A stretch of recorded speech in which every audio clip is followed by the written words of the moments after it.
Hello students, eleventh commerce. Question number 23 का A part है। A had a capital of 75,000 on 1 April 2018.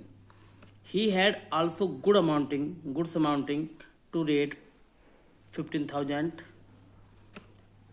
which he had purchased on credit.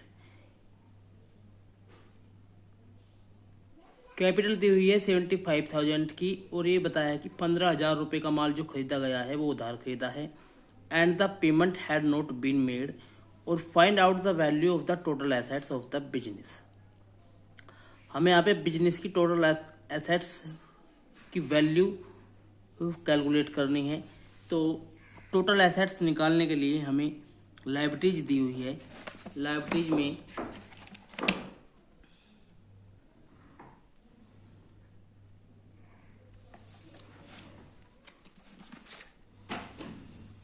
हमें दी हुई है इसकी capital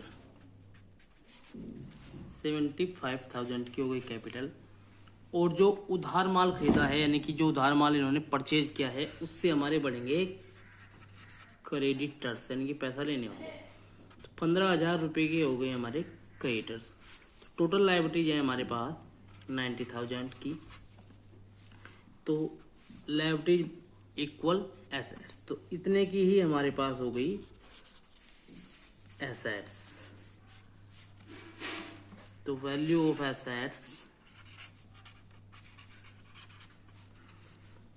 assets हो गई 90,000 की।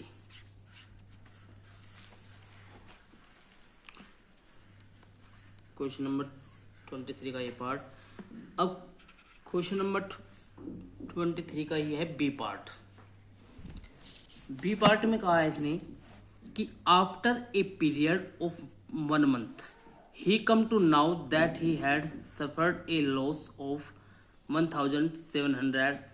He withdrew 800 for his personal use. Find out his capital and assets of the business. यानी कि इसने बताया कि कुछ समय बाद इसे जो है 1,700 रुपये का लॉस हो गया और इसने 800 रुपये अपने पर्सनल यूज के लिए निकाल लिए। तो बैलेंस शीट तैयार करते हैं और बैलेंस शीट तैयार करने में कैपिटल लिखेंगे। सबसे पहले कैपिटल है हमारी 75,000 की और जितना भी लॉस हुआ है वो उसमें ऐड कर देंगे और जितना भी प्रॉफिट हुआ है वो इसमें, जितना भी लॉस इसमें हुआ वो इसमें से घटा देंगे कैपिटल में से, और जितना भी प्रॉफिट हुआ वो उसमें से जोड़ देंगे। तो लॉस हुआ यहाँ पर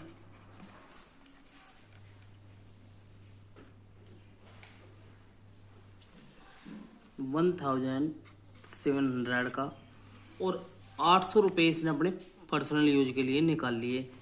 तो जो पर्सनल यूज के लिए निकाल लिए उससे हमारी कैपिटल लेस हो जाएगी क्योंकि पर्सनल यूज से कैपिटल घटती है।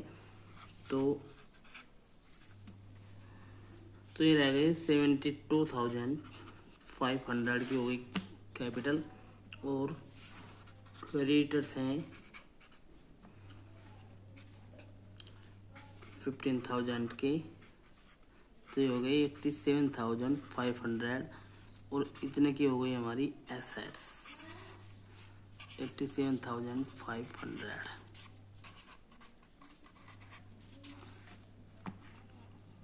किसी भी बिजनेस की कैपिटल या लायबिलिटीज और एसेट्स दोनों इक्वल होती हैं।